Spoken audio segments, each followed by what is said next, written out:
आखिर गगनयान की पहली उड़ान में मक्खियों को क्यों भेज रहा है इसरो, चलिए जानते हैं। इसरो यानी कि भारतीय अंतरिक्ष अनुसंधान संगठन सबसे बड़े स्पेस स्टेशन गगनयान की तैयारियों में जुटा है।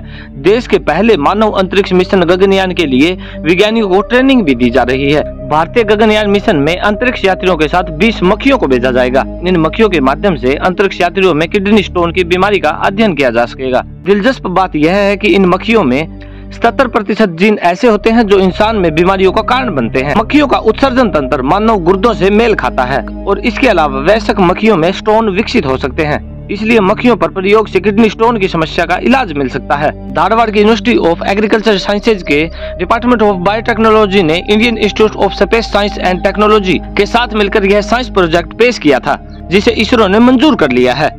आपको बता दें कि अंतरिक्ष यात्रियों के गुर्दे में पथरी होना आम बीमारी है, क्योंकि अंतरिक्ष में यात्रियों को बिना पानी वाला भोजन करना पड़ता है। इससे पेशाब का उत्पादन घट जाता है, साथ ही पेशाब में एसिडिटी बढ़ जाती है, हड्डियां कमजोर होने लगती हैं और खून में कैल्शियम की मात्रा बढ़ने लगती है। इससे किडनी स्टोन का खतरा भी बढ़ जाता है। अब तक 30 से ज्यादा मानव मिशन में गए अंतरिक्ष यात्रियों में किडनी स्टोन की समस्या पाई गई है। आपको बता दें कि पूरे अध्ययन में 78 लाख रुपए खर्च होंगे। मक्खियों में स्टोन विकसित हो सके, इसके लिए खास किस्म का फूड पाउडर तैयार किया गया है। इसके लिए केरल के तिरुवनंतपुरम में IIST में एक विशेष किट तैयार की जा रही है। इस किट के द्वारा ही प्रयोग के बाद अंतरिक्ष यात्रियों के साथ मक्खियां भी धरती पर वापस लौट सकेंगी। गगनयान मिशन में भारतीय अंतरिक्ष यात्रियों को भेजने से पहले उनकी सुरक्षा सुनिश्चित करने के लिए इसरो 2 मानव रहित मिशन 2025 में भेजेगा। पहला तो गगनयान 1 जो कि जनवरी से मार्च 2025 के बीच भेजा जाएगा और इसी के 6 महीने बाद गगन 2 भेजने की संभावना है। अक्सर ऐसा होता है कि जब हम आकाश की तरफ देखते हैं तो दिमाग में तरह तरह के सवाल उठते हैं। अंतरिक्ष हमेशा से ही मनुष्यों के लिए जिज्ञासा का केंद्र बना रहा है।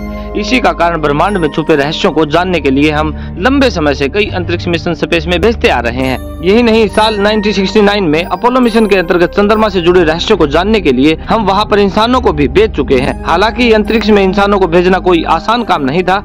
इंसानों को अंतरिक्ष में भेजने से पहले हमने कई जीवों को स्पेस में भेजकर यह पता लगाने की कोशिश की थी कि अंतरिक्ष की परिस्थितियां इंसानों के लिए रहने लायक है या नहीं है। अंतरिक्ष में इंसानों के जाने से पहले वहां कई जीवों को भेजा जा चुका है, जिसमें चिंपैंजी, बिल्ली, बंदर, कछुए आदि शामिल हैं।